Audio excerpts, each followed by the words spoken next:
Salut, vous connaissez dans System.io, dans les workflows, automatisation, la façon de faire un bouton pressoir. C'est-à-dire pour faire une action sur un contact, on utilise un tag qui est un bouton pressoir. C'est-à-dire quand on met ce tag à un contact, eh bien il va s'enlever. Le workflow qui démarre avec l'action tag ajouté à ce contact, l'action suivante, c'est retirer ce tag du contact et ensuite faire ce qu'on veut. Ce qui fait que ce tag, aucun contact ne l'a. Parce qu'à partir du moment où on met ce tag à un contact, le workflow le retire et fait les actions qu'on veut. Donc ça, c'est une façon de faire un bouton pressoir pour faire une action à un contact. Maintenant, le sujet de cette vidéo, c'est on peut aussi faire un tag qui permet de continuellement faire la même action à un contact. À partir du moment où on met ce tag à un contact, eh bien, il va y avoir des actions, là, une action qui va être faite régulièrement. Donc, le régulièrement, ça, on le décide, ça peut être une fois par mois, une fois par jour. Et la façon de faire ça, c'est la même chose qu'avec le bouton pressoir, c'est-à-dire que la première action, c'est de retirer le tag à ce contact, mais la dernière action de ce workflow, c'est d'ajouter ce tag à nouveau au contact. Comme ça, vu qu'il reçoit ce tag, eh bien, le workflow recommence. Parce que le déclencheur de ce workflow, c'est quand un contact reçoit ce tag. Donc, comme la dernière action de ce workflow, ça met ce tag à ce contact, qui ne l'avait plus parce que la première action du workflow est de lui retirer le tag. Alors, dans un workflow, on peut mettre un délai. Donc, ça peut être 30 jours. On fait quelques actions, on met un délai de 30 jours. Et ensuite, la dernière action, c'est ajouter le tag au contact. Ce qui fait que dans 30 jours, le contact aura ce tag à nouveau et donc le workflow va recommencer. Ça permet de faire des boucles.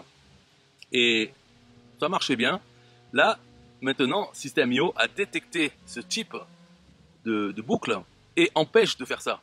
C'est-à-dire que si vous essayez de faire ça maintenant, la dernière action, le fait de remettre le tag au contact, il va vous dire oh, ça provoque une boucle infinie, alors veuillez réparer votre workflow. Ça ne faisait pas avant. Hein. Donc maintenant, voilà, c'est détecté.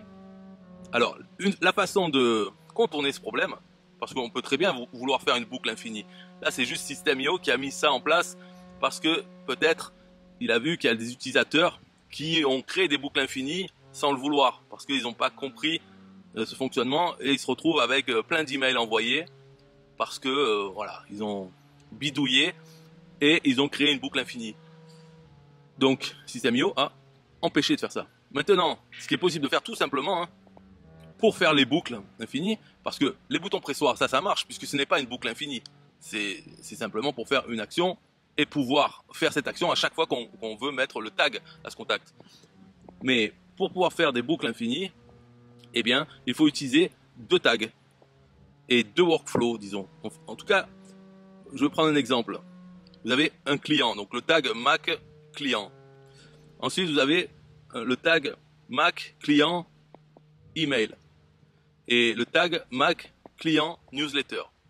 Et disons que le tag Mac client newsletter est celui qui fait démarrer le workflow qui fait la boucle.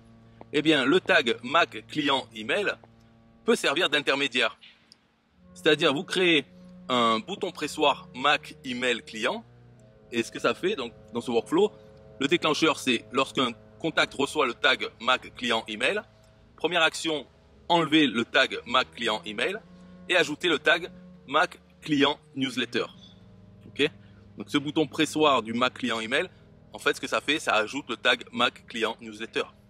Et maintenant, dans votre workflow Mac client newsletter, celui qui commence par le déclencheur lorsqu'un contact reçoit le tag Mac client newsletter et la dernière action est de rajouter ce tag Mac client newsletter, ça ne marche plus. Donc, ce qu'il faut faire dans ce workflow, c'est tout pareil. C'est-à-dire que la première action de ce workflow est de retirer le tag Mac client newsletter, hein, comme un bouton pressoir. Mais la dernière action de ce workflow, au lieu d'ajouter le tag Mac client newsletter, ce qui n'est plus possible, puisque c'est le déclencheur de ce workflow, donc ça va être détecté par System.io, eh bien, vous ajoutez en dernière action le tag Mac client email. Et voilà, le workflow s'arrête, il ne fait pas de boucle.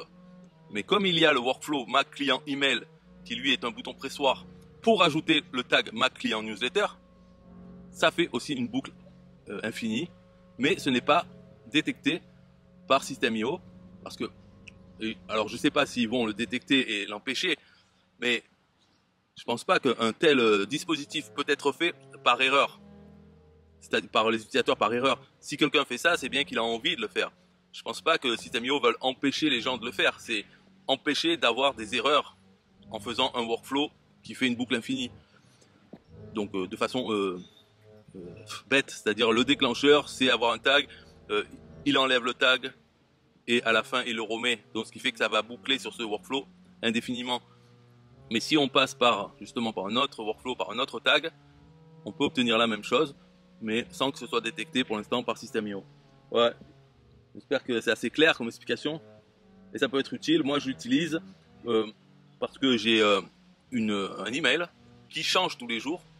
Donc ça serait une autre vidéo pour expliquer comment il change cet email. Mais il est dans un workflow cet email et il change tous les jours. Et tous les jours je veux l'envoyer à mes contacts, certains contacts. Je veux qu'ils soient envoyés tous les jours. Donc voilà. Après il y a d'autres utilisations possibles sûrement.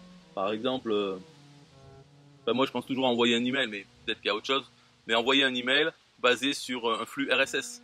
Pour faire ça aussi, ce n'est pas inclus dans System.io, mais on peut le faire avec ça, bouton pressoir, boucle infinie, avec l'API de System.io pour aller changer des champs personnalisés des contacts en mettant les informations du flux RSS et en envoyant un email dont le contenu est basé sur ces champs personnalisés.